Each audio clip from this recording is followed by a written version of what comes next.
I want no one to escape. But even after admitting this, there is no catharsis. My punishment continues to elude me, and I gain no deeper knowledge of myself. No new knowledge can be extracted from my telling. This confession has meant nothing. Every single one of them, I feel like has asked me is, if you were going to kill somebody, how would you get away with it?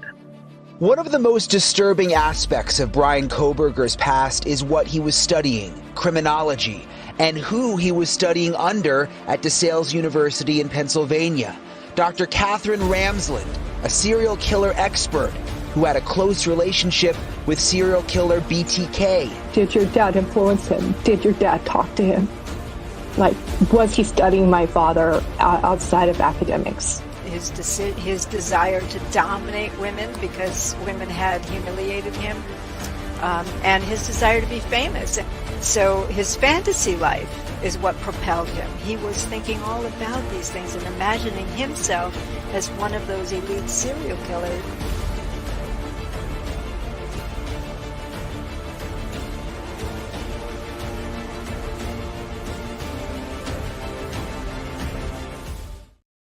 Hello, Grizzlies, and welcome back to another episode of Grizzly True Crime. My name is Grizzly K. Today we continue to look at the Idaho case, and we're going to do a deep dive on the suspect, Bryan Kohberger's tertiary education, like all the studies he's done and what it could entail. I've got lots to show you. Thank you for being here. I know the Alec Murdaugh trial is happening, and I'm also checking it out. Thank you to all the Grizzlies who were there with me on WFLA in the chat. We were all there. That was really fun.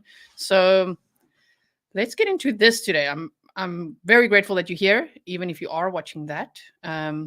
So let me put this on the screen first. Hold on 1 second. I'm just waiting for some people to roll in because I believe notifications are not working too well today. So, okay, what I wanted to show you before we get started is this article that I just saw now on Twitter. Thank you to all the Grizzlies who follow me on Twitter. You guys have had me like trending on Twitter for 3 days, which is really cool. Thank you so much for sharing everything. Hashtag Grizzly True Crime. I really, really appreciate it. So this has just been shared on Twitter where they say, Pullman, the Washington State University Police Department is investigating the death of a student whose body was found inside a dorm hall over the weekend. Officers were called to Perham Hall around 1:30 on Sunday afternoon. Police found the body of a male WSU student inside his dorm room. WSU Police Chief Gary Jenkins says there's no sign of foul play. The Whitman County Coroner's Office will be conducting an autopsy to determine the cause of death. WSU is not releasing any more information about the student death at this time. So I understand why people are sharing it with the hashtag of the Idaho case and Bryan Kohberger, because everybody's still wondering, could he have had an accomplice? Could there be someone else? Could they have taken their own life? All that kind of stuff. But we don't know if that's connected whatsoever. I just wanted to show it to you, probably to avoid 100 emails of that. So we've addressed it now. All right. Thank you so much. Okay, let me just quickly see. Okay, we've got over 1,000 people here. So I'm just going to put subscribers only mode on. And man, I've been in a rabbit hole today trying to pull out all this information for you. So I hope that you enjoy it, even though I know it's a grim topic.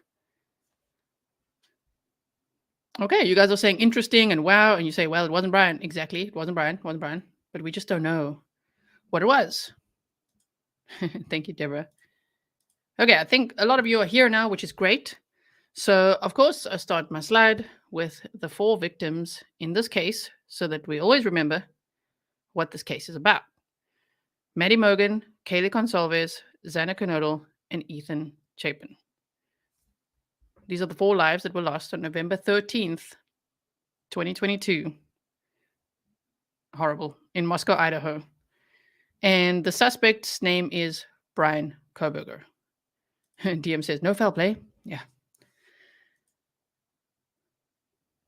Van Chim says, Gina rabbit hole? How unusual. I know, right? Okay, so Bryan Kohberger was born on November 21st, 1994. Now, the reason I put that there as well is because people are starting to say, was he born on November 13th. Was he born on, they're trying to like figure it out, but we know the date. It's on the documents too. He was born on November 21st, 1994 in Albrightsville, Pennsylvania. His father was a maintenance worker and his mother was a substitute teacher. They filed for bankruptcy in 1995 and 2010. If you're wondering why we're listing all these things, if you've read any of my books, I really like to deep dive the background of a suspect, and if they are ever found guilty of these crimes, even more so. I want to know everything. I want to know what happened to them, where did they come from, just a whole lot. So, yes. One sister starred in a slasher film. We know some of these things already, right? It's called 2 Days Back. I believe some Grizzlies even rented that movie. They said they don't really recommend it. I haven't watched it myself. And she's now a licensed school counselor. His other sister is a licensed associate counselor, which is quite interesting that both older sisters went into counseling, and he studied criminal justice and now is accused of murdering 4 people. He lost 100 pounds in his senior year and graduated from Pleasant Valley High School in Broadheadsville, Pennsylvania. Now, this is something I didn't know. From 2013 to 2014, he attended Monroe Career and Technical Institute in Bartonsville, Pennsylvania. And he actually there dropped out without completing the course. All right. Did you know that? That I did not know. Today, on all my deep dives, I'm like, oh my word. So, yeah, Monroe Career and Technical Institute, and he dropped out without completing the course. So that was not for him. Whatever he was studying there was not for him. Because after that, he was thriving academically. Around 2013, he was telling his friends that he wanted to study criminology and loved police shows and movies, etc. So really, he was a true crimer, if we can call it that. He was like, oh yeah, so cool. Like, loved all the crime movies, police movies, everything. I'm like, okay. At that point, we could still relate. In 2017, he had sobered up. Apparently, he was addicted to heroin before that. And there's multiple friends that have talked about that. So even though we don't have solid proof that he was, there's multiple people that have come forward to say that he was addicted to heroin. And he sobered up in 2017. And then he had a new focus, which was boxing and criminology.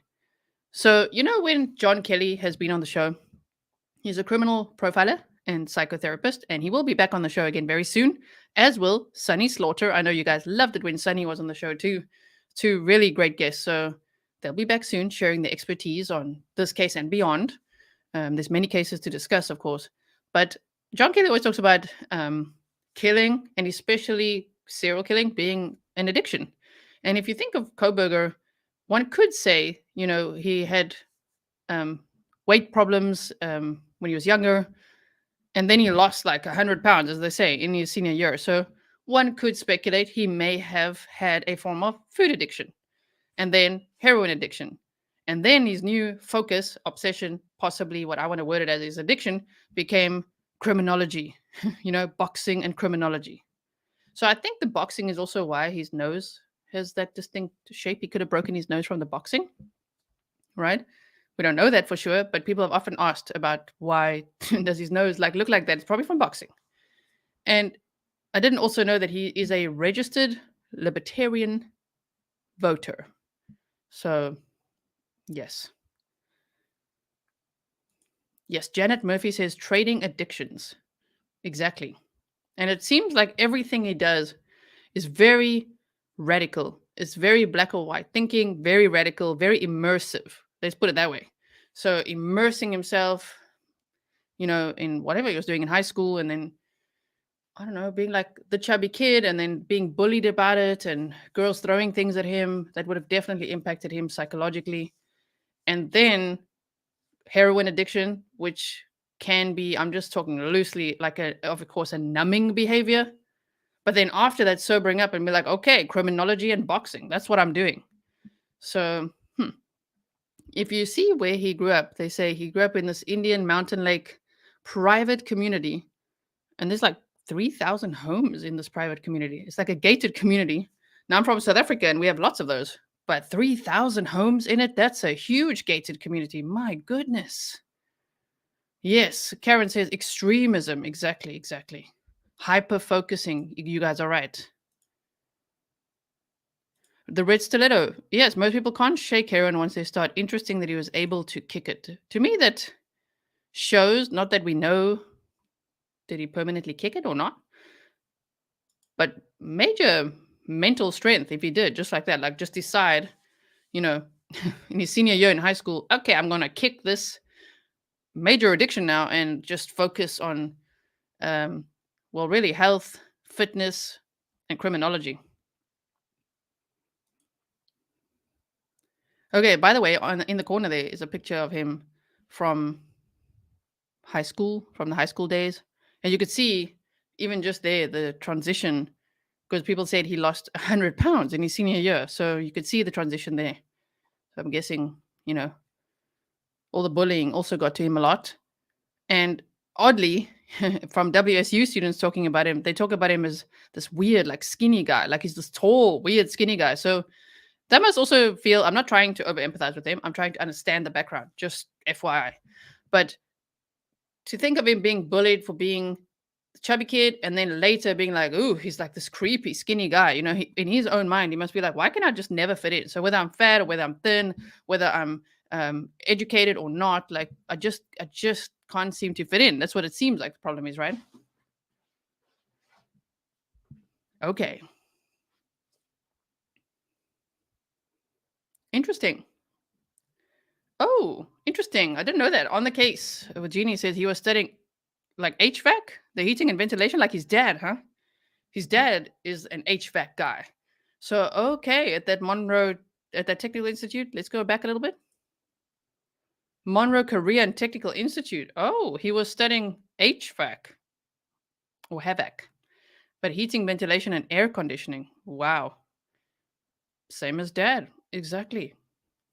And Ken Johnson said, career and technical institutions here in Pennsylvania train students in non-academic disciplines to train students to be plumbers, electricians, auto mechanics, and veterinary aides, to name a few. So interesting that he seemed to have no interest in. Remember, he always wants to be the smartest in the room, according to people who knew him. So I'm wondering if he just thought, you know what, I'm not going to go in my dad's footsteps. I'm going to one up this guy. I'm going to be so educated. I'm going to be the star of the family. Thank you so much, Barbara. Okay, so thank you for that, Jeannie.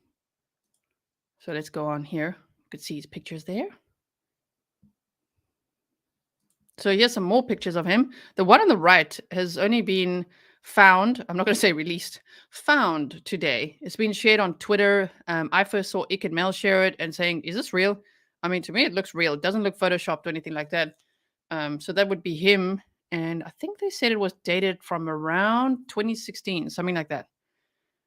So he sure changes his look a lot, Even this picture right next to me, like he's quite buff and fit, and he wanted to be a U.S. Army Ranger. And I still wonder about that. Like him wanting to be that, why could he not become that? And it feels like he thought, okay, well, with absolute determination and perseverance, I'm going to show them. I'm going to study this and I'm going to apply, and I don't know, it just feels like he may have felt even like an outcast to the police department. He just wanted an in. So that sucks. Ben says, look at the girl's hair in front of his face. That's no Photoshop. That's what I'm thinking. And Van, I saw your comments on Twitter and I agree with you. You're like, that's not Photoshop. And you had some, so go check out Van on Twitter. I think I retweeted that tweet. Then you can see all the reasons why that is not believed to be Photoshopped from someone who has graphic design and photography experience. Yes, and you say no broken nose yet. True. Interesting. Okay. So here we see some more pictures. And Eileen says, HVAC isn't an easy job, very technical and uses mathematics for the majority of its applications. Yeah, so maybe it wasn't his thing. Sandy says, what year was his sister in the movie? I can't remember exactly. I think it was 2011. We have covered it before. I'll pin that in my mind for later if I can get to that. Thank you for that. Okay, and that picture on the bottom right, have you ever seen that picture? Because I haven't. I only found that today. I'm like, oh my word. So that was him talking to his friend Bree. That's what they say in the caption. And I'm like, oh, just look at him go. He was living that party life at first. It looks like he's living a party life. And then he, I don't know, cleaned up and went all speculatively from what his aunt said, like radical vegan and focused on criminology, and became very calculated and sounds like disciplined, because neighbors also said he cleaned throughout the night and made all kinds of noises in his apartment, cleaning things, vacuuming. So very interesting, right? And you could see the bushy eyebrows, especially in the picture next to me, and we'll see another one later. Look at his bushy eyebrows here compared to the picture on the right. And I'm thinking that as soon as he was arrested, did you know that he initially waived his Miranda rights and then at some point realized, oh crap, yeah, okay, I need a lawyer. But he was first so confident, from what I read today, that he waived his Miranda rights. And then when he's like, I need a lawyer, and he got defense attorneys, I'm pretty sure the first thing they would have told him to do is like, shave those brows, bro. You need to get them waxed. So otherwise it's such a giveaway.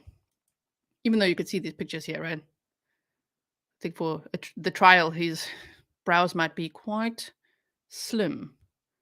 So this is a aerial view of his house, the one with the brownish roof.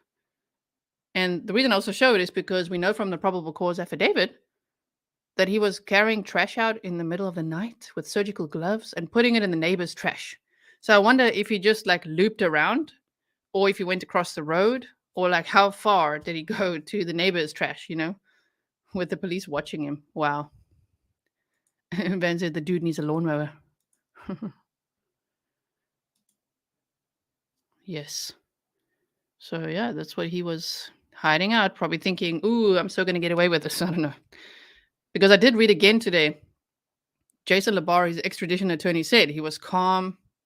He was shocked that he was arrested, but he was very calm. And the police apparently said to him, do you know about this case? Do you know what this is all about? And he said, of course I know it's all about. I'm within 10 miles of this. So that's interesting too.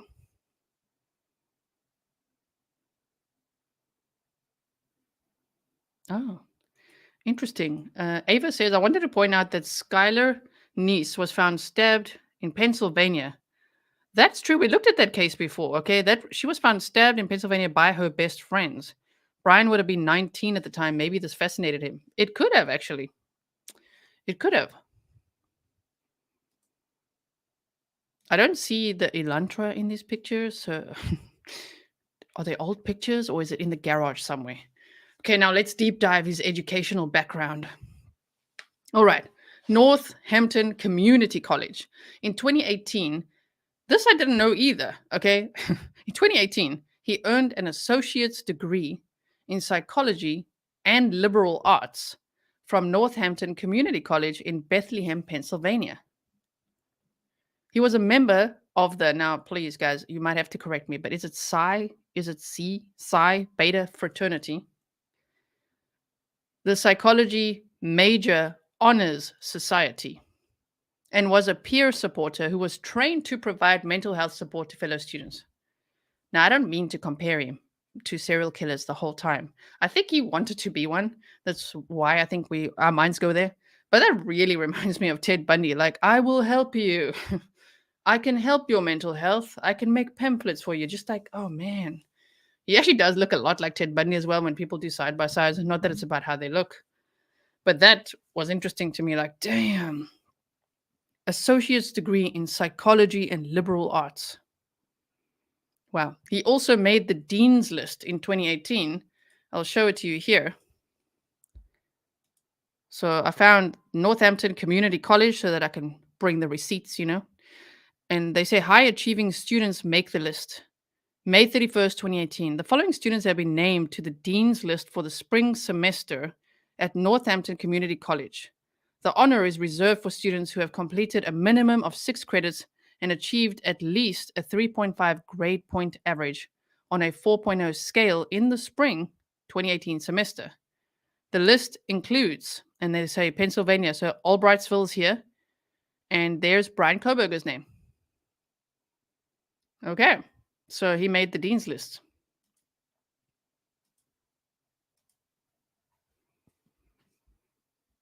As we know, Maddie Mogan also made the dean's list every year. So, wow, to think that he allegedly is accused of murdering such intelligent people is quite interesting. Like, this guy, he's quite something to figure out, huh? From 2018 to 2021, that's quite a long time, huh? He worked as a security guard in the Pleasant Valley School District in Broadheadsville, and then eventually was replaced by a permanent security guard. So from there, then he went to DeSales University. In 2020, he earned his bachelor's degree in psychology, and he studied in part under Professor Ramsland. That's who was in my intro, in case you didn't know. She's written 70 books, including one that's like How to Catch a Killer, and there's lots of titles like that. I mean, she's one of the best and in studying serial killers, and in part, he studied under her for a time. Now, I say I'm going to say Rona so that YouTube doesn't trigger this whole video. They don't like that word. But so this was likely only online classes because the professor that said that he was one of 2 in 10 years that she's ever recommended for the PhD program said that she never met him in person. All the classes were online.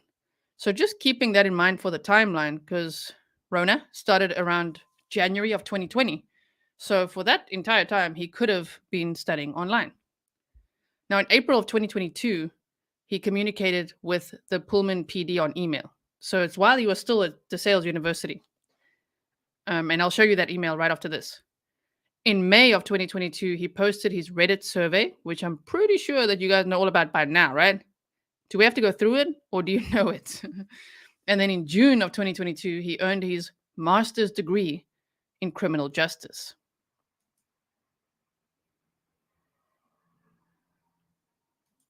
So if we look at the email, thank you to the docket for sending me this actually yesterday. And we went through it on the Pascal show. I was on the Pascal show yesterday, if you want to go check out that episode.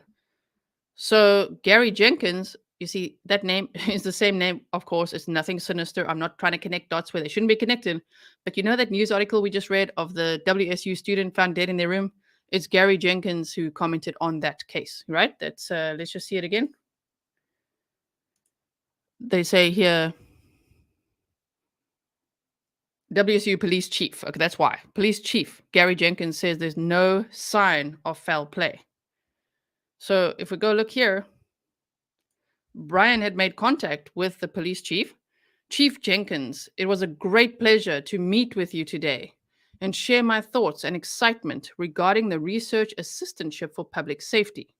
At first I thought, is he just saying assistantship when it's actually an internship? Is he trying to be fancy with his language? But no, it really is called an assistantship. We're going to look at that as well. I'll show you everything there. But I wonder if he also says it was great to meet with you today, meaning online, or did he actually go there? I wonder. He said, because he was still at this time studying at DeSales. He says, I look forward to hearing from you. Best regards, Bryan. And Chief Jenkins said, great to meet and talk with you as well, Gary. Okay.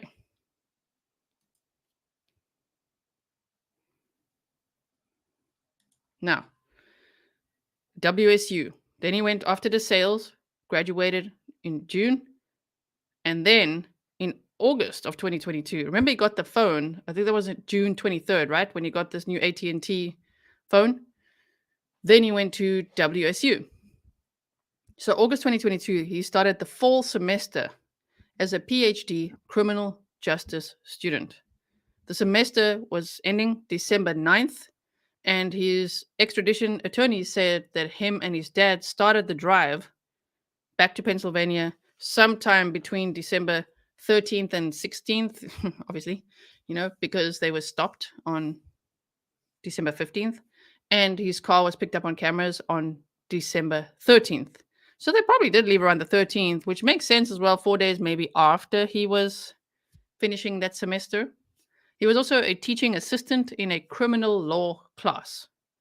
And he was living in a university apartment, which is the Steptoe apartments, which we've looked at quite a bit before. And of course, we've gone over the search warrant, the probable cause affidavit, and everything as well. So in the fall of 2022, he applied for an internship with the Pullman Police Department.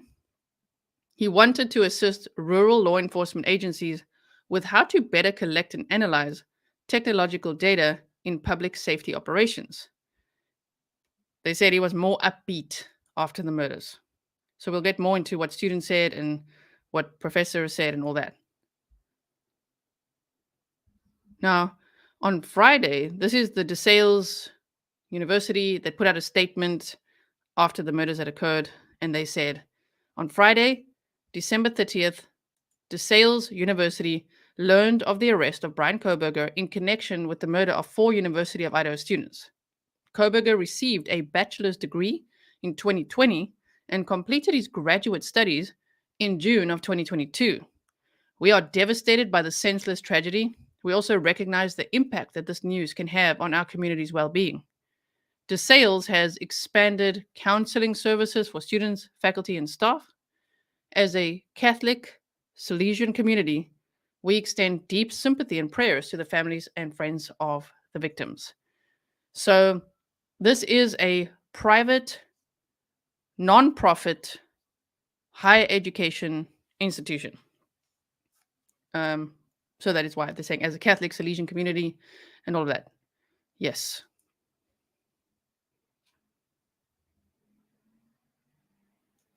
Okay, so what did other students say about him? Ava also says, I believe he studied online as he only mentions meeting with one person, and all government interviews are done as panels. Even in tiny towns, they'll call surrounding towns to come and sit on the panel. Okay, that makes sense. So what other students said about him? Pleasant Valley High School. So I've categorized this as from where, because there's actually so many things that people have said that it's been hard to keep track of. This one said that, and then this one said that, you know what I mean? So let's categorize it. So Pleasant Valley High School classmates and friends said, so Lawrence Rosenberg said that Kohberger knew a lot of people and got together with friends in the gated community of more than 3,000 homes where he lives. But he said he was always a strange person. So that's what's like interesting about him, is that he did seem to be around people, but people generally were like, man, he's a bit strange. Now, his female friend Bree said he wasn't outgoing at all, but he also wasn't shy. They bonded over their love of the outdoors. So interesting as well. Rich Pasca said he didn't really have like a lot of people to hang out with. And he said he worked with Bryan at a pizza place. So that's also interesting. I think we've looked at that one before, but it's nice to see it just like all in one place, right? This rich guy, Pasca, said that him and Bryan, I think he talked about them like dealing heroin and taking heroin. So he was one of the other people that came forward to talk about the heroin addiction. So Rich said he was very nice, very polite. He said you talk to him for a few minutes, you walk away, and you think to yourself like, all right, he was a little strange, but like it wasn't in a bad way. I never got any bad vibes off him ever, just a little awkward. Now, this surname is quite hard to say. Nick McLaughlin. Sorry to all the Irish people, if that's an Irish surname. I think it is McLaughlin. Said he was friends with him in high school and vocational school and described Bryan as down to earth, which we haven't heard many people say that is so down to earth. Okay, so he described him as down to earth, but that he later became aggressive, especially when he lost the weight. Other friends have said that was the time at which he just changed completely. He always wanted to fight somebody. He was bullying people. We started cutting him off from our friend group because he was 100% a different person. You just saw him becoming more self-destructive. He really stayed secluded, a classmate said. Rob says, excellent bullet points you have there. Thank you so much. Okay, so let's look at the next one. So now at the Monroe County Technical Institute, Lawrence Rosenberg said, okay, that's the same one, the Kohberger, so he was also around there. Kohberger knew a lot of people and got together with friends. I wonder if that's the time when he was like, taking heroin and more with the crowd that he could blend in with and party with. I don't know. At DeSales University, they said he was the black sheep of the class, that he preferred working alone. Josh Ferrero said, my first impression of him was that he's a little odd, but he's a nice guy. He was a really nice guy, and he does not look like that nice guy anymore. He kept to himself and had a deadpan look in his eyes if you looked at him. A former classmate added that the desks at DeSales were somewhat small, so Kohberger, who stands around 6 feet tall, barely fit in the small desks. He said he viewed Kohberger as an outcast because he was clearly someone who was very interested in criminal justice in a deep way, but didn't take part in the extracurricular activities surrounding the major, such as the Criminal Justice Club and a criminal justice conference that many of the other students attended. And that's one of the rabbit holes I went down today. I found like photos of these conferences and this criminal justice club. And I started looking through every single one of them just to see, could we see him there? Was he even there one time? But apparently not. I couldn't find him. I mean, there may be photos of him, maybe attended something, but they say he, the way they word it, he was an outcast because he was clearly someone who was very interested in criminal justice in a deep way. So again, I would word it as loosely another addiction, another obsession, another extreme thing that he was doing, right? He liked to overachieve, put it that way. While Kohberger willingly spoke in class, he didn't socialize with other students in the major outside of the class. They also said he's definitely articulate, but stuck on minor details and pointing out flaws in what the professor was saying. Sometimes he made good points. There were times that people were like, can you please shut up so we can just move on? It's not really relevant, the former classmate recalled. So that would be that control issue I would see there. Like, I think he really was a control freak, right? I would know. I'm also one a little bit, okay? I'll be like, that's not correct. I think I'd be annoying like that. No, that's just not right. I think it's also when one is really hard on yourself, right? So he could have been really hard on himself. He could have internalized all that like bullying and everything and then been really hard on himself, be like radical vegan, fitness. And then like, we're going to get everything right here and we're going to just excel. And he did, to be one of two in 10 years of the students to be picked to be recommended for the PhD program. Wow. Now at WSU, they said, this is what they said about him, right? This is still part of what other students said about him. They said he had a passionate knack for forensic psychology. Now, this is what still fascinates me about this case, is like this guy studied, he was so book smart. But then you could also say he was a little bit street smart because, I don't know, of his addiction days. I don't know. It feels like he survived a lot. I don't know. So, wow. To make the mistakes that we think he made, like leaving the knife sheath there, is very interesting because he studied, his obsession was forensic psychology and cloud-based forensics. So to have the phone doing what it did, the Elantra that could be seen on cameras, the knife sheath there, it's just like, wow. Never mind, who knows what they actually found in his apartment, because one of his professors, we'll see later, said he was an excellent writer. So I'm sure he's going to have like, I don't know, books or maybe it's digital notes and he's going to be writing. He would have been writing quite a bit. Okay, so they said he carried a quiet but intense demeanor. He made people uncomfortable. He stared and didn't talk much. So that's also interesting because he stared, but he didn't like it when people looked at him. And when he was teaching, he apparently looked down at the floor a lot. So he made anti-LGBTQ remarks, so that did not make him popular in class. He needed everyone to know that he was smart. So he was always calculating how is he going to sound the absolute smartest. Thank you so much. Stillwater says, I wonder if there's any body dysmorphia going on with this guy as well. There could be. There could be, yes. Ben Roberts said that he seemed gregarious and outgoing. I mean, that's again another whole, like, what? Outgoing. And they said he definitely seemed a little more eager than some of the others that were present to go around and introduce himself. So I don't know if he was trying really hard. That's what I'm thinking. You know, that he tried really hard to change his body. And then he's like, I'm going to be educated. Now he's going to WSU and he's going to conquer the social world. That's what it feels like. Kind of forcing it, you know. And that could have made him pretty angry if he had encountered any of the victims and he's like, that's it. You know, I don't know. If you just can't succeed at that. I don't know. I'm just speculating. Thank you so much. Linda says his obsession for one of the girls overcame his book smart. And as Sunny Slaughter said, he could have even been targeting Ethan for all we know. So they say another classmate said he only talked about his interest in forensic psychology. He was an incredibly strong student and talked during class every time.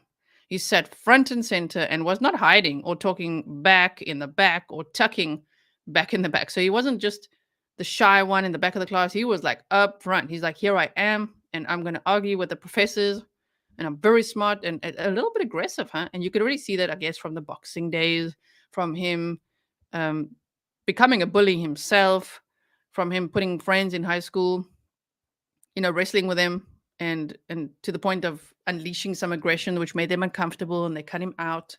So even here, this dominant behavior, you know, he's like, I'm going to be right in front here.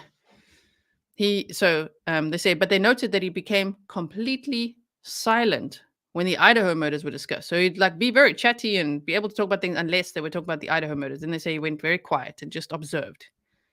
Mr. Roberts, a former classmate, said he was very quick to offer his opinion and thoughts. He would describe things in the most complicated, perhaps academic way possible. We're probably getting a little whiff of narcissism, huh? Just a tad. It was like he was trying to convince people that he knew what he was talking about. So yeah, he was the expert. Oh, and up there what I had, the former DeSales student, that was from DeSales. So the former DeSales student said the class on serial killers focuses on the psychology and the anatomy of the brain, and that the material was presented professionally and deftly. Bolger, the professor that recommended him for the PhD program, has not responded on an email seeking comment. So I just wanted to put that there so we know also that that's part of what he was studying. Psychology and anatomy of the brain. He did, even in his own writings on the visual snow, talk about delusions of grandeur. I was armchair diagnosing him himself. And he said delusions of grandeur. So actually, yes, exactly. As, now I missed it. Larray says very grandiose, narcissistic. So now what professors or teachers said about him? DeSales University. Boyce Jubilin, associate professor and chair of DeSales University psychology program, said that he was a little awkward with his peers and liked to work alone. She said he had an interest in forensic psychology, so you can hear it's, you know, there's some patterns at least here, and criminal profiling, and that Bryan intended to pursue a doctorate in related fields. Michelle Bolger, DeSales University professor, who recommended Bryan to the PhD program, said, he's a brilliant student. I'm shocked as shit at what he's been accused of. I don't believe it, but I get it. I never saw him in person. I couldn't tell you how tall he was or how much he weighed. My only interaction with him was via email and Zoom. I didn't know anything about him, whether he was married, had a girlfriend, etc. So that also tells me that the classes were mostly online, of course. This news is upsetting. I haven't slept at all since hearing about Bryan. This is what she said, right? He seemed normal to me, but then again, I only knew him from teaching him online. I didn't know anything personal about him. I believe he worked full-time like most of our graduate students do. She said that he was a great writer and a brilliant student. He was always perfectly professional when I had any interaction with him. In my 10 years of teaching, I've only recommended 2 students to a PhD program, and he was one of them. He was one of my best. Sorry, I blocked my own thing. Thank you so much, Pernille. I enjoy your videos, but all the bullet points and the intro music, why do you do that? Thank you so much. If you guys want to have in on that personal joke, go to my second channel, G&T. Thank you so much, Pernille. I really appreciate it. So he was always perfectly professional.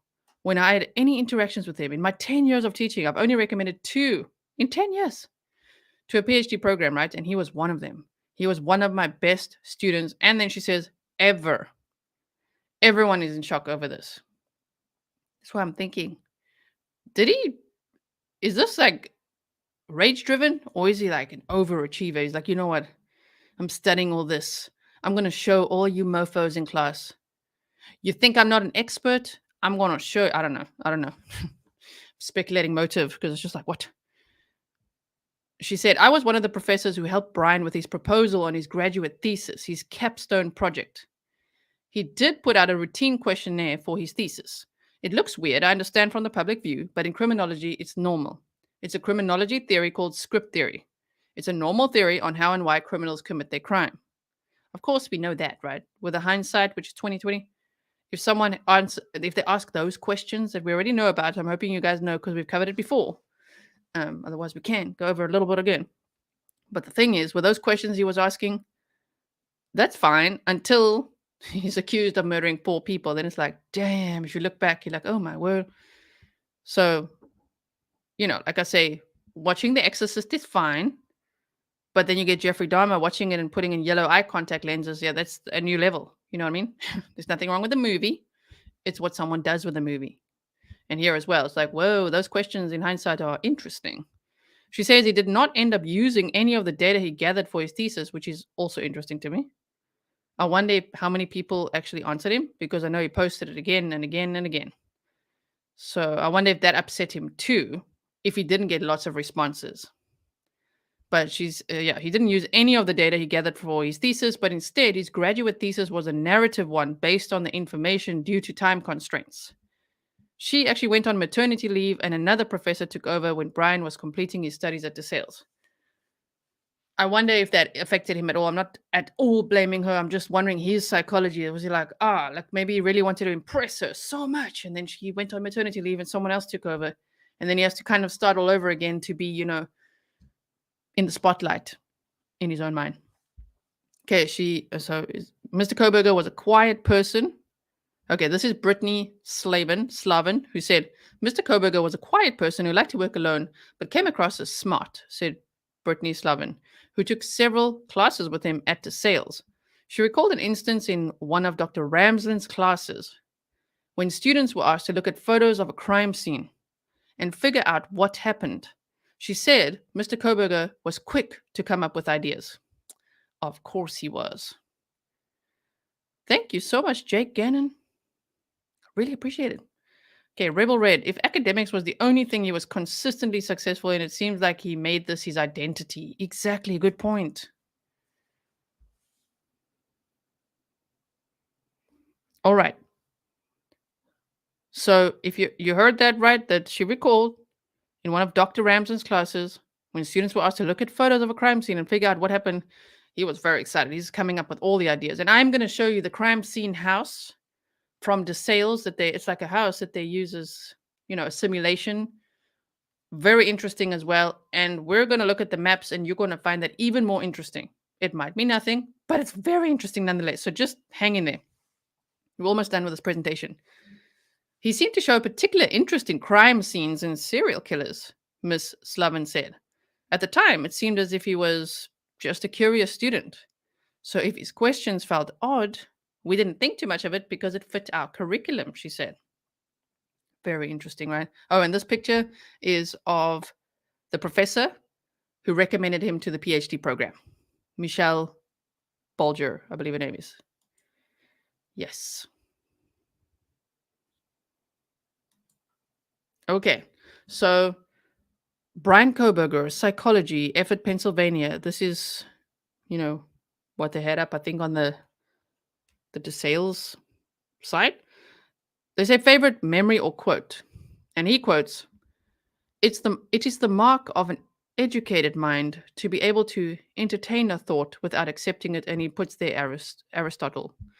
The thing is, it's misquoted apparently. When I looked this up, they say that this is a commonly misquoted quote. The real one is on the right hand side there. So for someone so educated to quote a misquote is interesting as his favorite memory or quote. But anyway, it is the mark of an educated mind to be able to entertain a thought without accepting it, which means being able to look at and evaluate different values without necessarily adopting them is perhaps the central skill required in changing one's own life in a meaningful way. I find that really ironic, because I just looked up, well, what does this all mean? Just to get many ideas of how to break down this quote and bring it to you guys. And I'm like, whoa, that was one of the ones I put at the bottom there. So to think that it's kind of like being able to look at and evaluate different values without necessarily adopting them. Damn, bro, you did the opposite of that if you're the guy. The actual quote is, "It is right that we ask people to accept each of the things which are said in the same way, for it's the mark of an educated person to search for the same kind of clarity in each topic to the extent that the nature of the matter accepts it. For it is similar to expect a mathematician to speak persuasively or for an orator to furnish clear proofs. Each person judges well what they know and is thus a good critic of those things.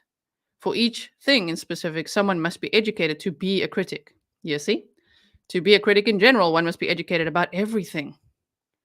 He sounded like quite the critic, critiquing the professor. So he really thought he's an absolute expert. And I really think he probably was very shocked that he was arrested.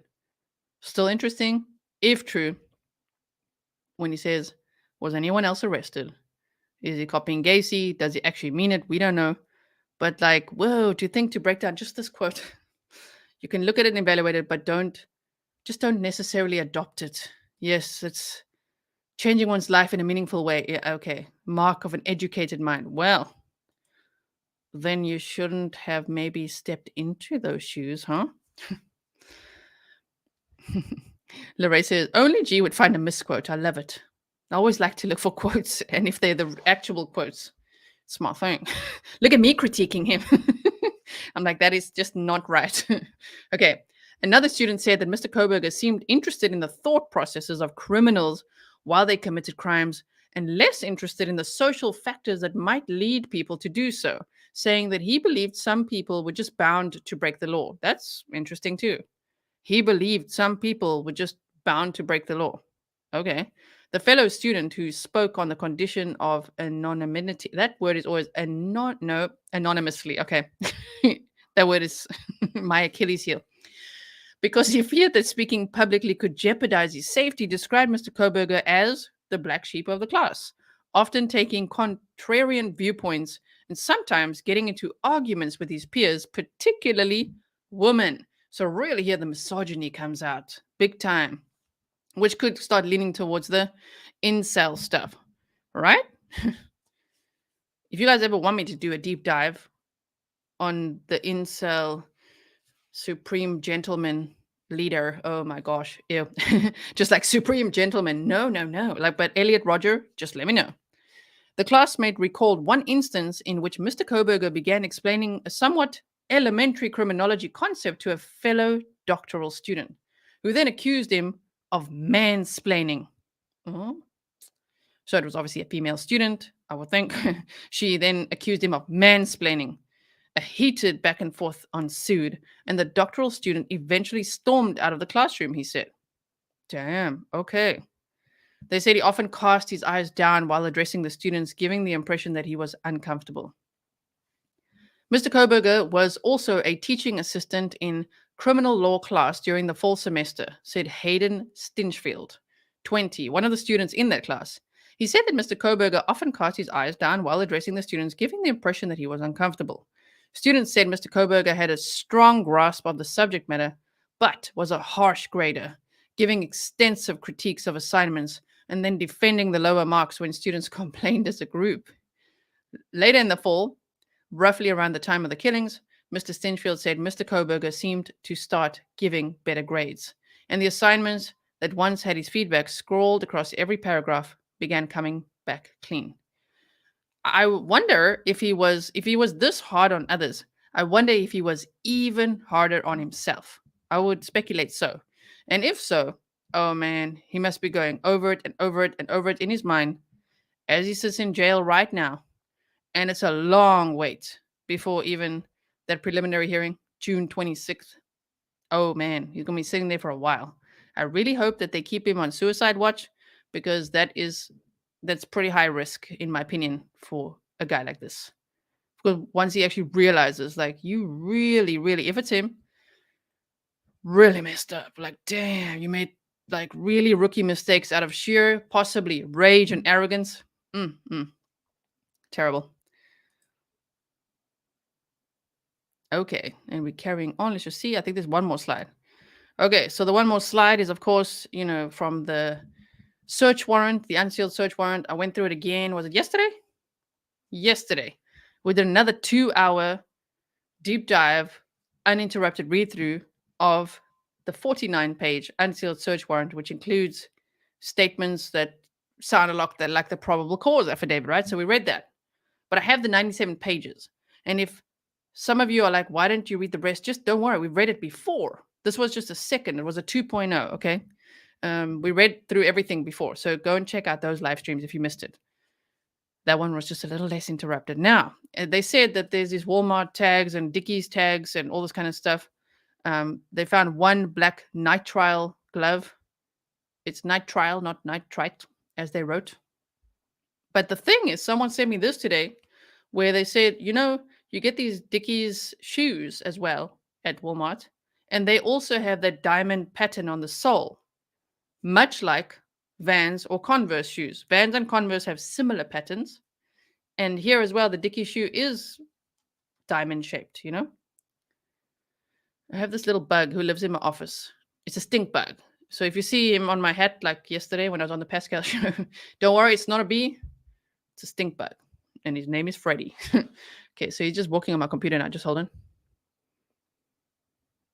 Oh my goodness, buddy. Okay. So it could be a shoe like that as well. Yes. And it's like, Walmart, guilty. So many Walmarts in so many cases, unfortunately. Thank you, Rob. You say thoroughly enjoyed your read of the probable cause affidavit. Okay, so I just wanted to keep I wanted us to keep that in mind, that this Dickies tag could be so many things. And people have even sent me like head coverings, just showing just the eyes. And that's also like in the Dickies range and all sorts of things. So I think at Walmart you get lots of Dickies things. Okay, so now let us go to, I'm going to show you the map any minute. But first, let's put this on. Okay, so DeSales University, let's make it bigger. I was just looking at some of the background of what did he study, what exactly was going on. DeSales University is a private institution where all of the online graduate level criminal justice classes are recorded and archived so that students can access lecture material at their convenience. 67% of students are already employed when they first enroll. The admissions deadline for these programs is rolling. So there's only about, I think it's from this university, 3,000 students at this DeSales University at one time. And the classes are quite small as well. So yeah, I'll just link this in if you want to just fiddle around with the site and look at a few things, grad criminal justice, as we can see. The overview's there. DeSales University is ranked number 27 out of 81 in best online masters in criminal justice programs. Schools are ranked according to their performance across a set of widely accepted indicators of excellence, and read more about how we rank schools. So number 27 is where it's ranked. Okay, and then I wanted to show you this. This is from the Washington State University, the graduate students. He used to be listed here, but they say we've removed the web page containing the listing and contact information for graduate students in the CJC department. This decision was done to protect the privacy of our graduate students. Media inquiries should be directed to Vice President for Marketing and Communications, Phil Weiler. We stand in sympathy with the families of the victims of this horrible crime and remain dedicated to the pursuit of justice. I really appreciate that they did this, actually, because can you imagine the amount of phone calls and how many people may have been bothering everyone that they thought, wow, like they're all in his class, you know. So, yes.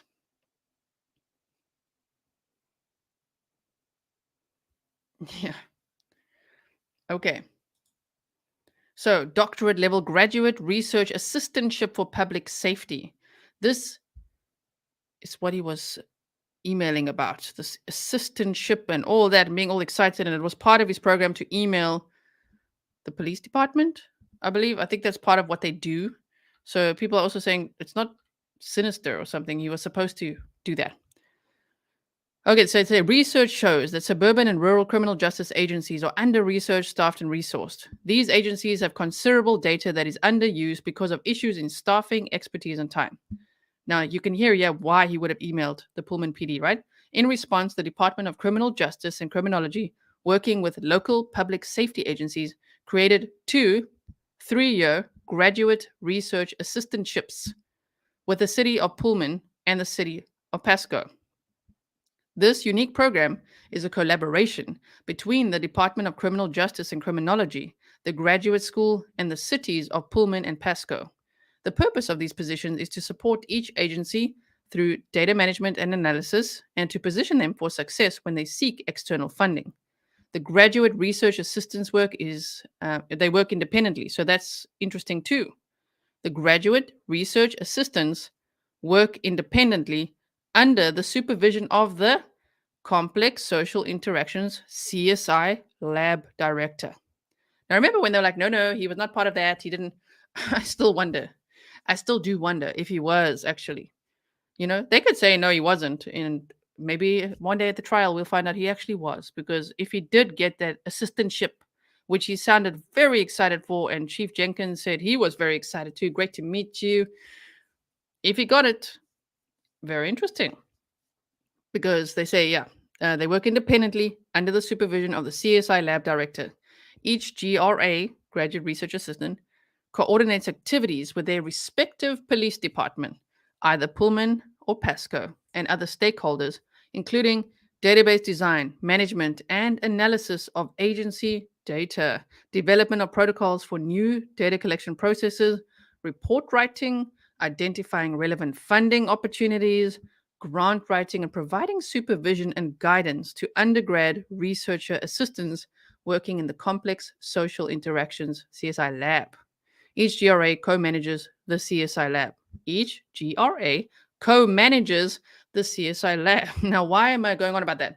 Because at the CSI Lab, they are able to look at body cam footage. They're able to access live surveillance footage and all that kind of stuff.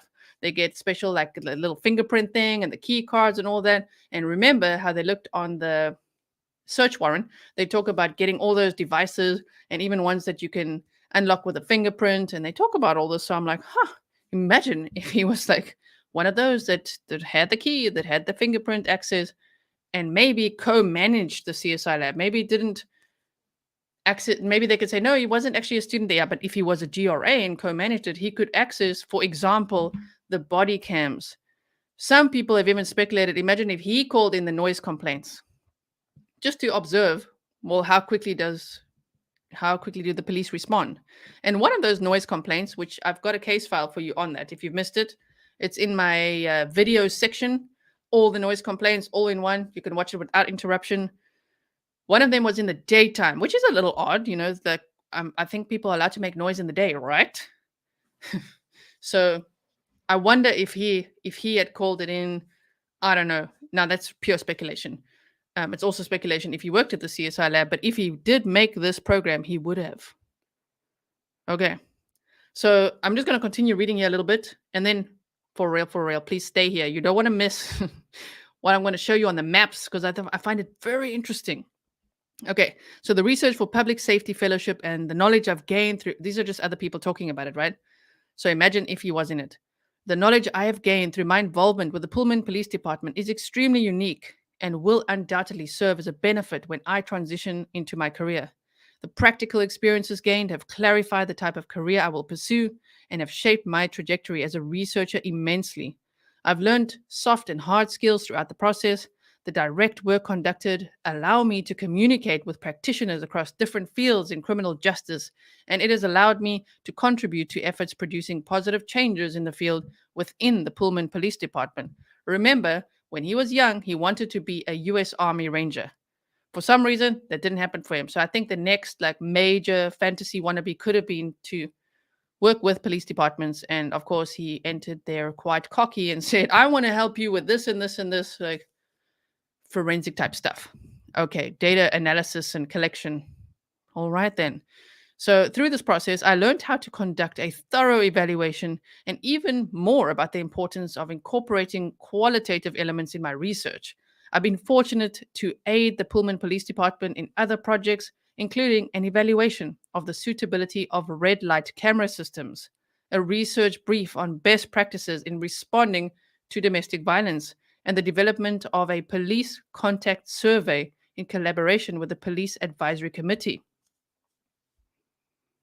Deploying a contact survey is a costly expenditure for departments, and by way of the fellowship, the Pullman Police Department will be able to collect this important data on police and community interactions with minimal costs.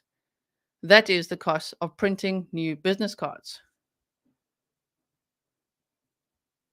Okay, Natalie Neal says, I'm behind. I saw an interview with Ramslin, and she said they were in person there the whole time during Rona. Very interesting. So the one professor says she never met him in person, but if it was Professor Ramslin's classes, then they were there in person. Maybe the groups were small enough to be able to do that, right?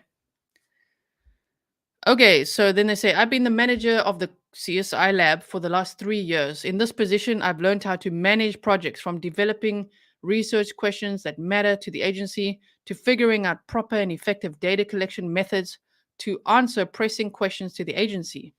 The research conducted in the CSI lab helps the agency in better understanding use of force, de-escalation, and professionalism.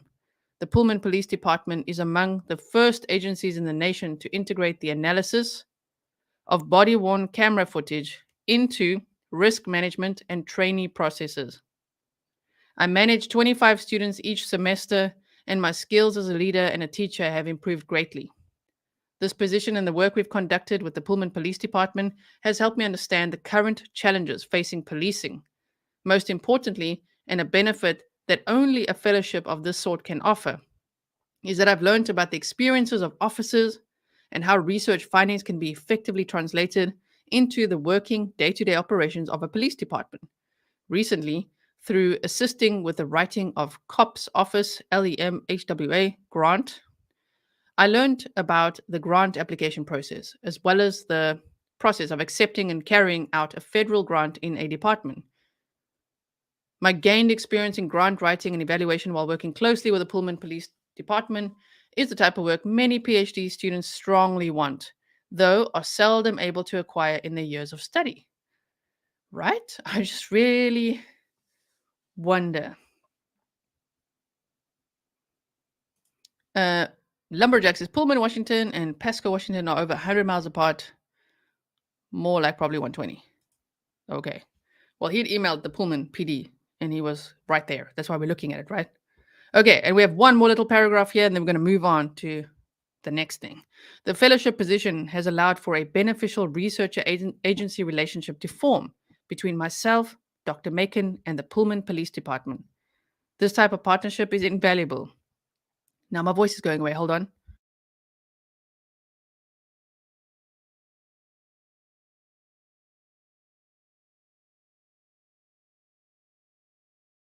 I think it's all the talking yesterday.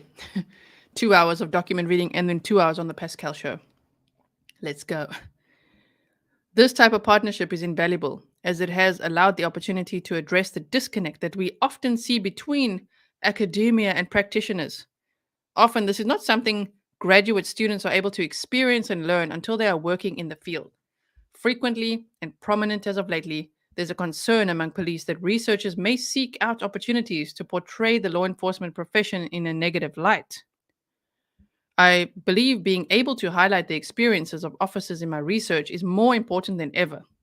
The partnership this fellowship has created allows for such an in-depth approach to practical research to occur. Now, why am I reading this? Because if he was part of this graduate research assistantship program that he emailed about and was so excited about, I can only imagine he'd be dreaming of writing or being part of this page to say how much it has helped the police department to have him there. Right? This is a benefit not only for the research fellow, but it aligns with the Pullman Police Department's vision to be a leading agency in the law enforcement profession. A desire to incorporate research into their processes is what makes Pullman Police Department the effective, progressive, and respectable department that it is. The Research for Public Safety Fellowship only aids in furthering this vision, all while providing the most beneficial and practical experiences a criminal justice PhD student could ask for. Now, if he read that, which imagine, I'm pretty sure his eyes were reading that as well, he would have been like, this is the dream. Criminal justice PhD student working with a Pullman PD. And we're not even speculating that far now, because he did email them, as we saw. He was very excited about it all. Thank you so much, Angelina, for your very appreciated voice. Thank you. To everyone who's just rolled in, what we're doing is a deep dive on Bryan Kohberger's tertiary education from okay, so high school, a little bit of that, and then the tertiary education. Like, what all is it? What all did he study?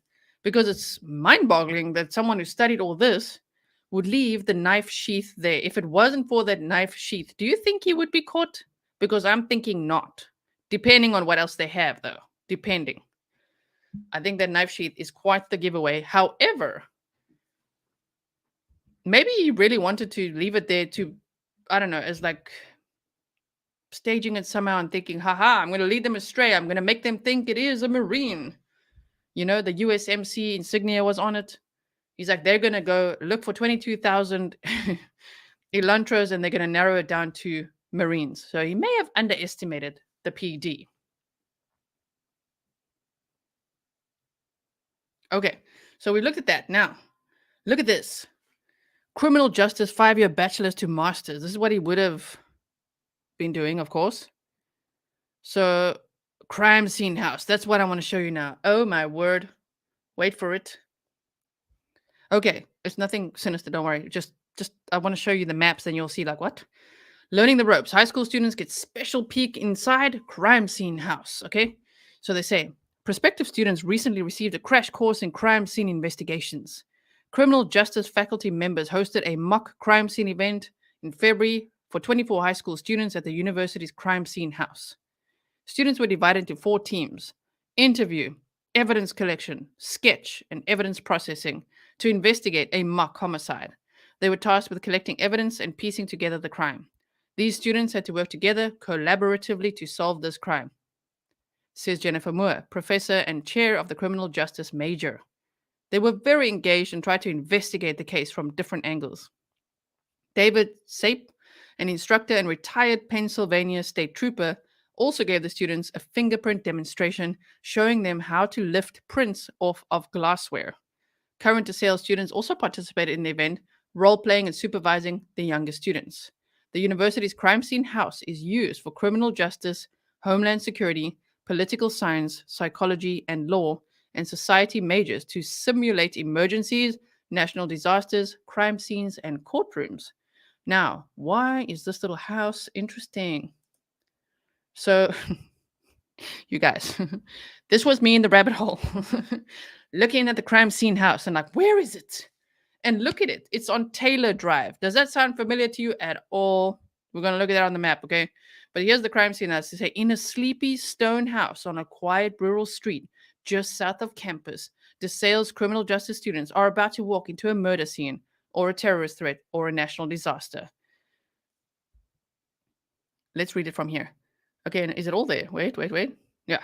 Okay. In meticulously detailed simulations, students put their classroom knowledge to the ultimate test as they collect evidence, conduct criminal investigations, and interview suspects, all while learning to utilize the tools used by today's law enforcement professionals.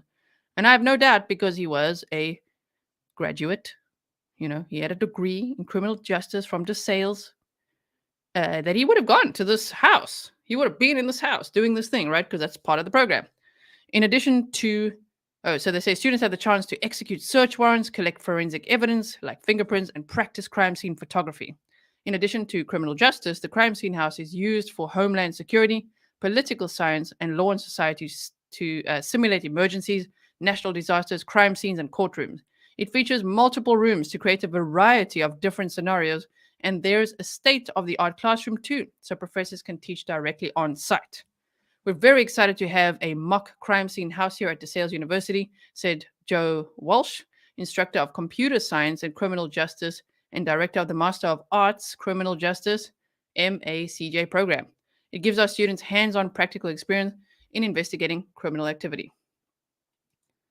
So, let's hope YouTube doesn't. Okay, so trigger warning for your ears, because I think the song is actually a little bit loud. Let me actually just make it a little bit softer like this. Okay.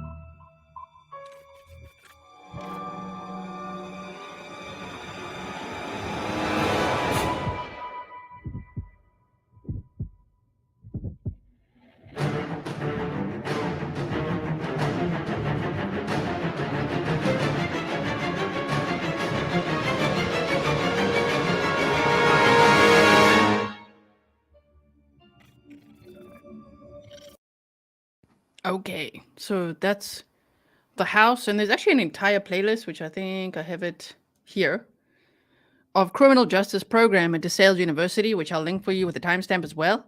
You could just check out everything, right? But on Taylor Drive, and man, did I wanna find the house number, because if that was gonna be something like 1122 or anything, okay. But the thing is, now, let me show you this. Hold on one second. Ray says if he was indeed wearing Dickies coveralls, he wouldn't have belt loops. Oh yeah, true that. He could have been a reason why he didn't have the sheath attached security. Good point. Good point as well. Yes, Ray. Okay, so now it's map time. Let's play our original Maptime song.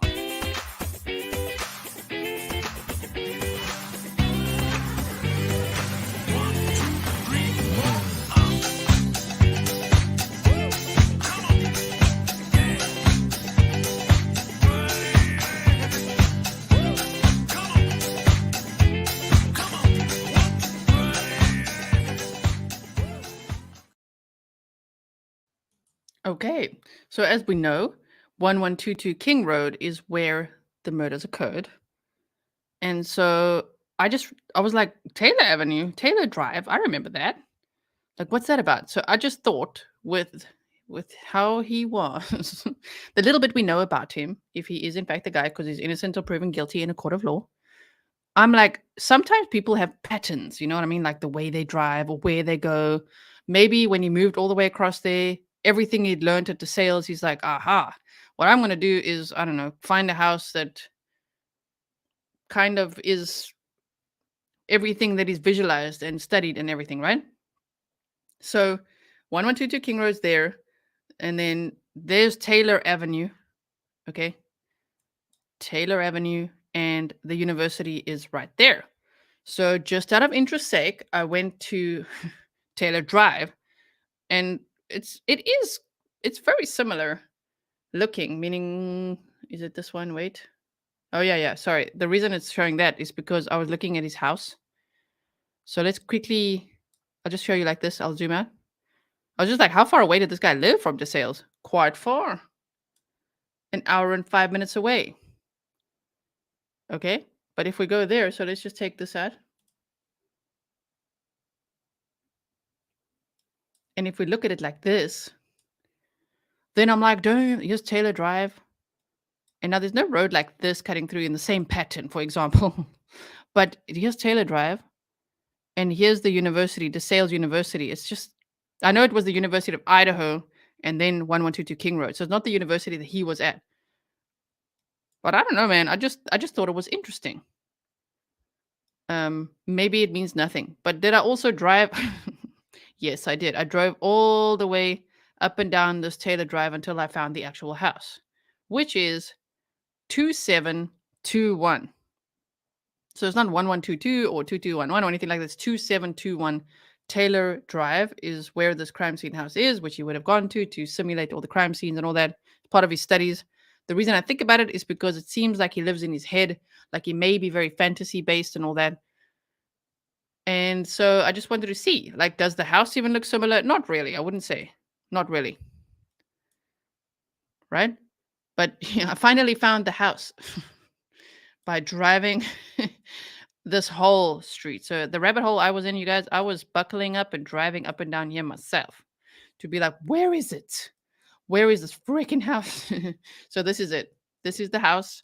That is the crime scene house they use for DeSales University to simulate all types of different crimes, murders, everything in these different rooms. I still wonder if he committed the crimes, if he then would have used different weapons for each victim or even for the upstairs victims and the downstairs ones and all of that. Yes. Pam says, I think the actual knife is a different type. I also wonder that if he left that knife sheath there, imagine if the murders happened with, for example, a machete or a sword, and then he left that there, then it's also going to be very interesting to try to prove that, sure, that's my knife sheath and whatever, but like you can clearly see that the crime was not committed with a K-bar knife, for example. I'm still worried about, is he going to pull a rabbit out of a hat, or is he just, is he done? I don't know. John Dunn says, was a crime actually committed in the house before being donated to DeSales? I wonder too. I wonder. Mary says, I live in the area. I never knew that. Okay. Yeah. So driving all around here, let's just go around the front of it like this.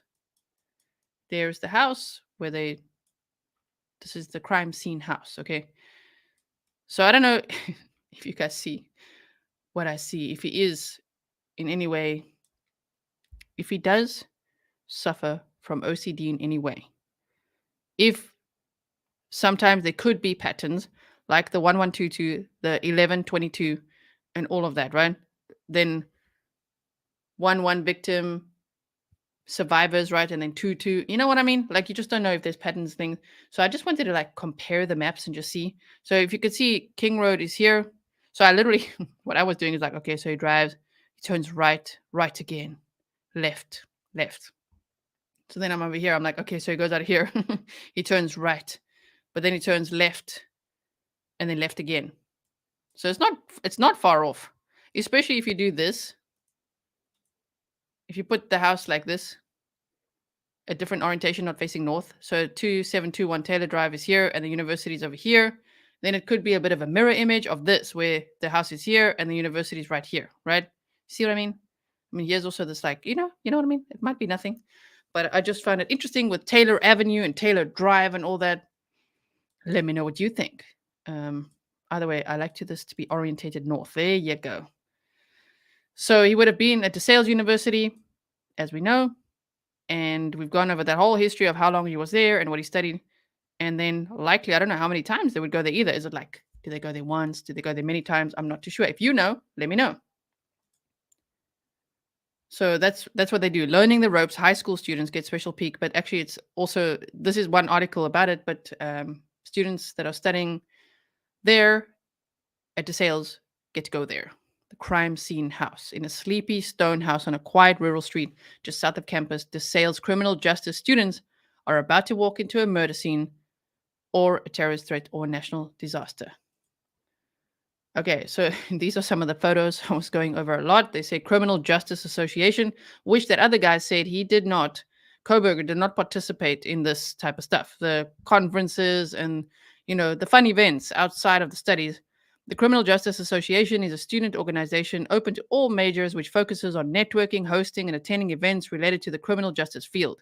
Examples include criminal justice speakers, visits to the Allentown Police Academy, on-campus shooting simulator events, mock crime scenes, exercise training, community service, fundraising, and an annual overnight spring trip to a city with criminal justice-related attractions and educational opportunities. I mean, true crimers, does this not sound pretty cool? The American Criminal Justice Association is a national professional organization, and our DeSales chapter is Delta Epsilon Sigma DSU. This organization does fundraising and networking for criminal justice students and professionals. We are part of Region 4. Each year, there's a regional conference in the fall, which they said he never attended, and a national conference in the spring where students meet faculty, professionals, and students from around the country and compete in crime scene competitions, shooting, physical agility, and academic exam competitions. One would think with how competitive he sounded, he should have taken part in that. So yes, I went through all of these, you guys. I will link this for you if you want to go through all of them. I was just like, oh my word, was he there at all? So one of the ones I found interesting, which this could probably look like any house, okay, it probably could. But even just this is what I put on my slide of this. When I saw that, I'm like, damn, that looks so much like the inside of the 1122 King Road house. You know, you just never know how the visuals, how he's absorbing all of this, right? So yes, you can go and have a look at all of this. I will link it for you.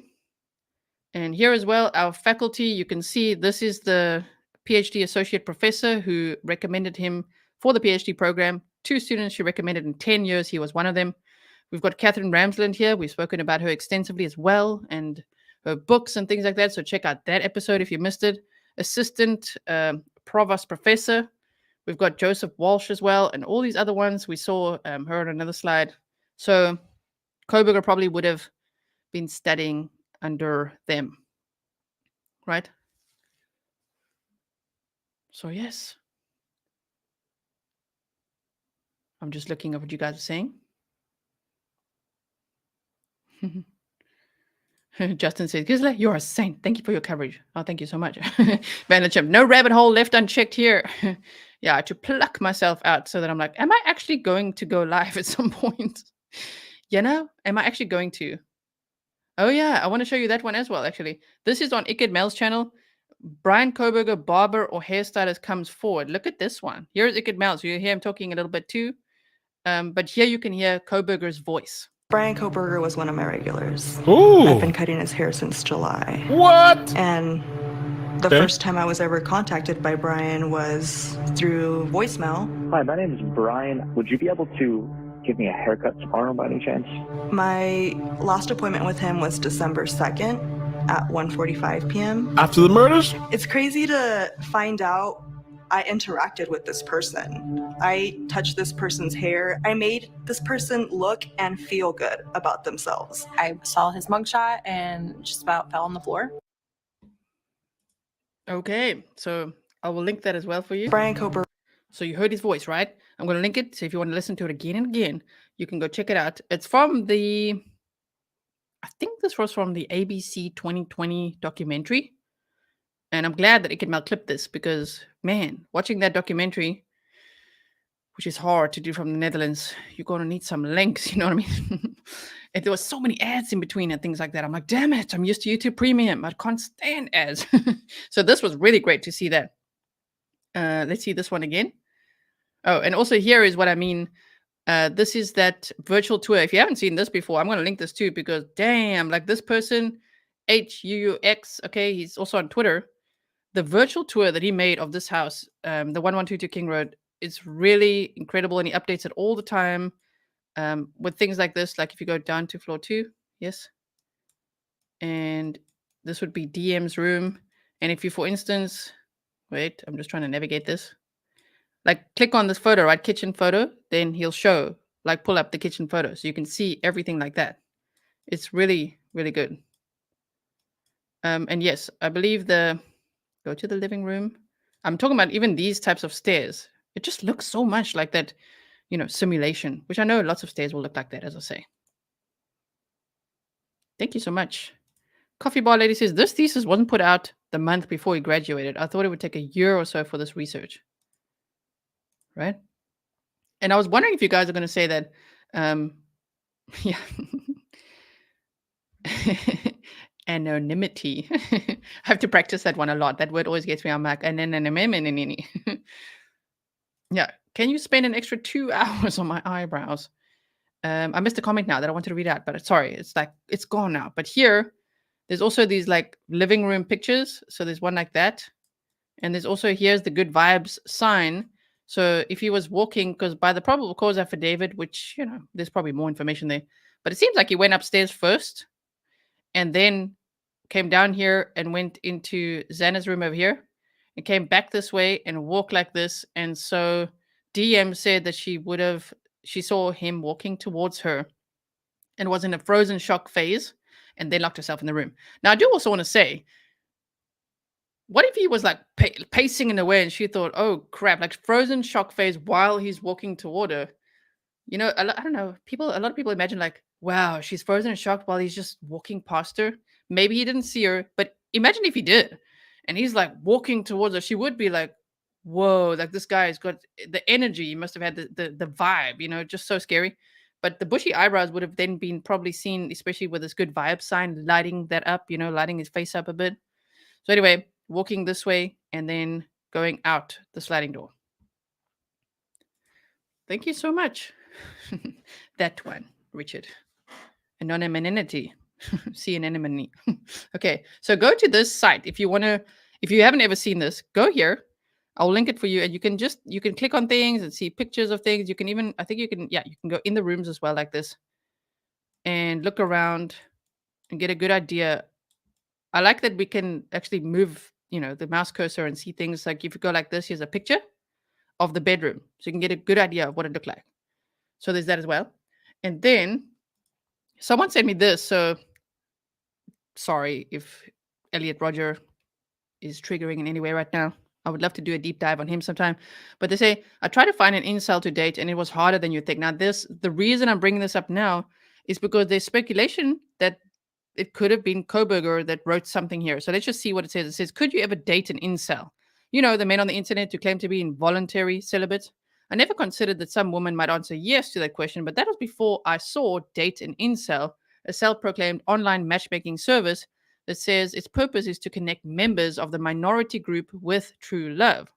The first time I discovered hashtag Date an Incel was through News.com's Australia reporter Marnie O'Neill, who wrote an article on the supposed service. She says the website and corresponding Twitter account apparently isn't a joke or a hoax, and actually reached out for a comment. So I did the same by tweeting at the mysterious Made in California web developer or team, asking for a follow back so I could DM them. My wish was their command, and a few days later, I got the notification. But in the meantime, I signed up to find the incel of my dreams. Little did I know that my curiosity of what love looks like for the notoriously misogynistic group would lead me down a rabbit hole of Chads and Beckys, Reddit banning, questionable morals, and Facebook stalking. Now, again, the reason I'm reading you this is because I'm just going to skip down here. They say that they found the IP address of this hashtag Date an Incel, tracking it back to Pennsylvania, not California as they had listed.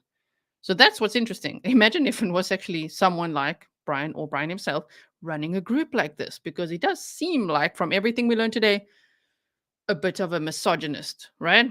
Just a bit.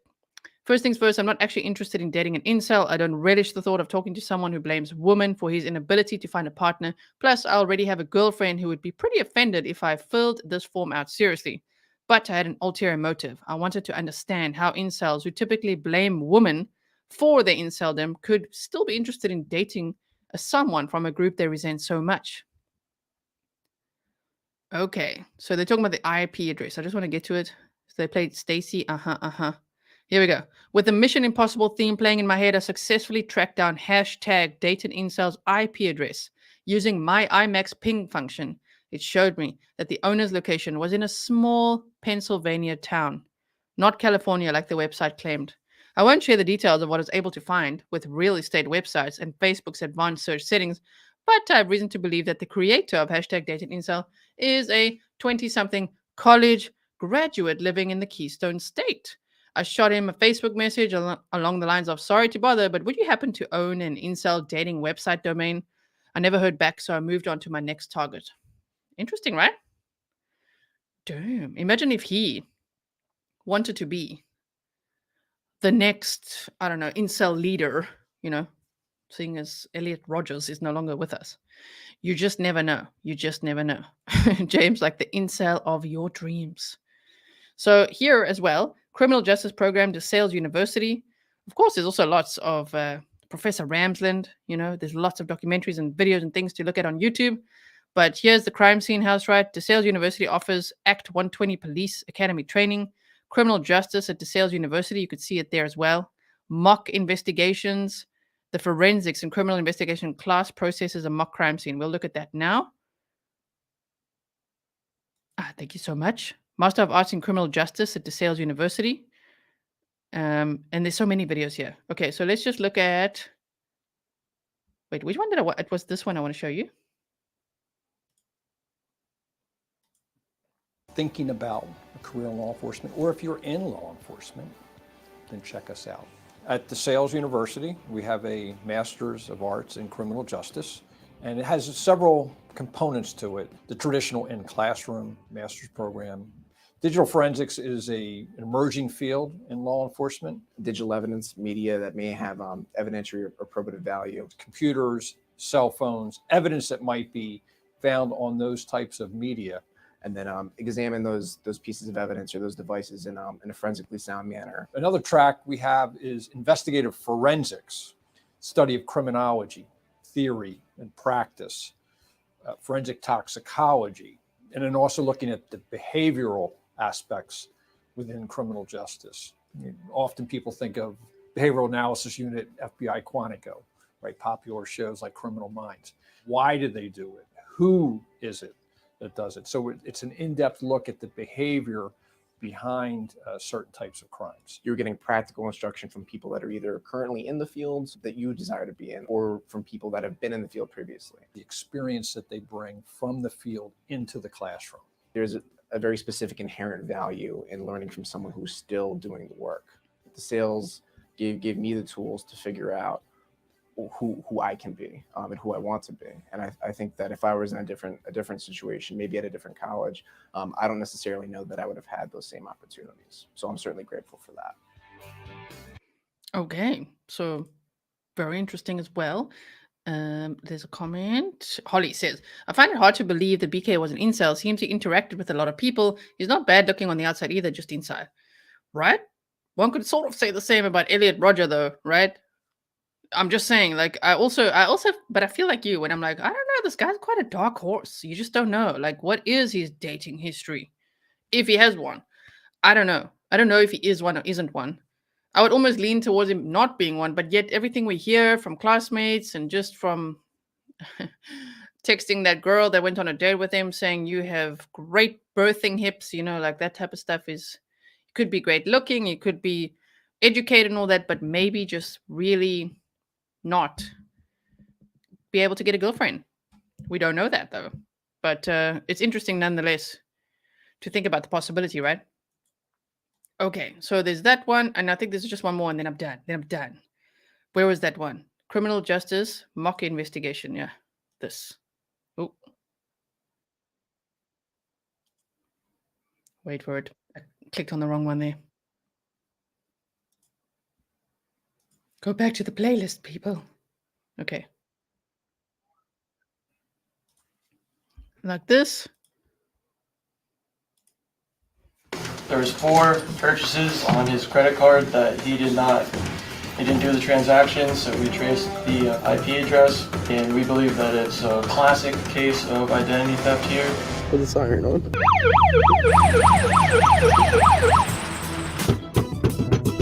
Who is it? Police search warrant. Go! Hold up, stop! You can't come in my house! Stop!